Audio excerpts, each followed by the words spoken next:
Bonjour et bienvenue dans votre journal. À la une aujourd'hui, le président des États-Unis Donald Trump a téléphoné à Dieu pour lui demander s'il pouvait virer le pape Léon XIV. Guerre en Iran, le secrétaire général de l'OTAN Mark Rutte a affirmé que les dirigeants européens avaient reçu 5 sur 5 la demande d'aide des États-Unis et leur demandait de se démerder comme des grands. Guerre en Iran, toujours Hey. Bonjour Jean-Luc Mélenchon, vous voulez dire quelque chose? Je suis candidat à l'élection présidentielle. Bah oui, on sait, mais vous avez autre chose à dire?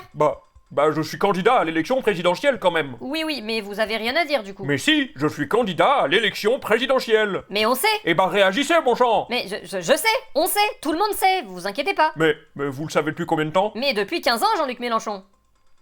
Ah bon? Bah oui. Guerre en Iran, toujours, le président des États-Unis Donald Trump a affirmé qu'il allait étudier le nouveau plan iranien. Donald Trump, bonjour. Ah, excusez-moi, je reviens des toilettes, vous disiez? Je disais juste bonjour, et du coup, ce plan iranien, c'en est où? Quel plan iranien? Ah, c'était le plan iranien, ça? J'ai cru que c'était le PQ. Zut alors, du coup, va falloir continuer la guerre, hein.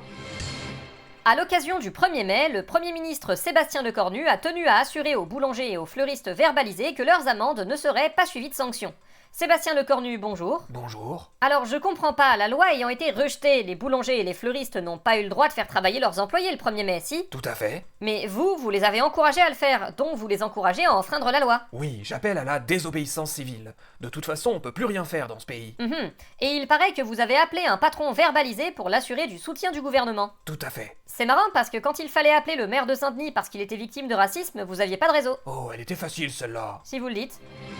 Nouvelle loi de lutte contre l'antisémitisme. Après l'abandon de la loi Yadan, une nouvelle loi, cette fois-ci transpartisane, est en discussion à l'Assemblée nationale.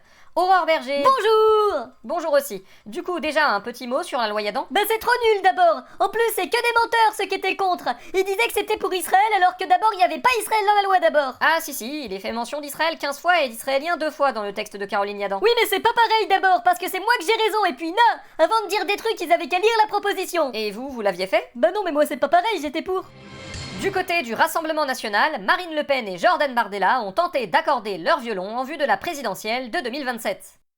Bonjour et bienvenue à ce meeting de la grande alternance pour la présidentielle. Comme vous le savez, nous formons un ticket pour gouverner. Marine en tant que présidente et moi en tant que Premier ministre. Mais comme chacun le sait, nous sommes interchangeables et nous allons nous efforcer de le prouver. Alors, pour commencer par vous mettre dans notre poche, l'immigration, on n'aime pas, c'est caca. Et il y a trop d'immigrés et ils viennent emmerder les bons Français qui payent trop d'impôts. Parce que c'est bien vrai qu'il y a trop d'impôts et quand on sera au pouvoir, on va tous les baisser. Tout en mettant la retraite à 60 ans et en augmentant les salaires parce qu'on a une fibre sociale. Et on va enlever toutes les normes et supprimer le droit du travail pour que les patrons puissent créer de l'emploi. Grâce auquel on va augmenter les aides pour que les travailleurs précaires soient mieux payés. Raison pour laquelle on va supprimer le RSA et l'assurance chômage. Au boulot les feignasses. Mais nous comprenons qu'être au chômage ou au RSA n'est pas un choix et qu'il faut arrêter de stigmatiser les demandeurs d'emploi. Pour toutes ces raisons, votez RN. Oui, vous avez vu, notre programme est parfaitement sensé.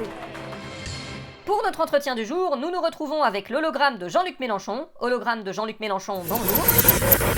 Bonjour. Hologramme de Jean-Luc Mélenchon, votre double a officialisé sa candidature à l'élection présidentielle. J'imagine donc que vous allez reprendre du service. On ne m'a pas encore rappelé, donc je ne peux pas vous le confirmer, mais j'accepterai volontiers si on me le propose. Vous savez, pour moi, il s'agit avant tout d'une passion. Et vous pensez être prêt pour une campagne de l'envergure de celle qui s'annonce? Oui, je n'ai pas peur de l'enjeu, au contraire, ça me permettra de multiplier les performances et de briller devant le public. Je n'attends que ça. Et ne craignez-vous pas la concurrence de l'intelligence artificielle dans ce domaine par ailleurs? Pas vraiment, je suis une technologie rodée et efficace, vous savez, et ce n'est pas demain la veille qu'on trouvera un moyen de me remplacer. Sauf à la limite si Jean-Luc fait un meeting en 3D dans Roblox. Ma foi, c'est peut-être la dernière chose qu'il n'a pas encore faite.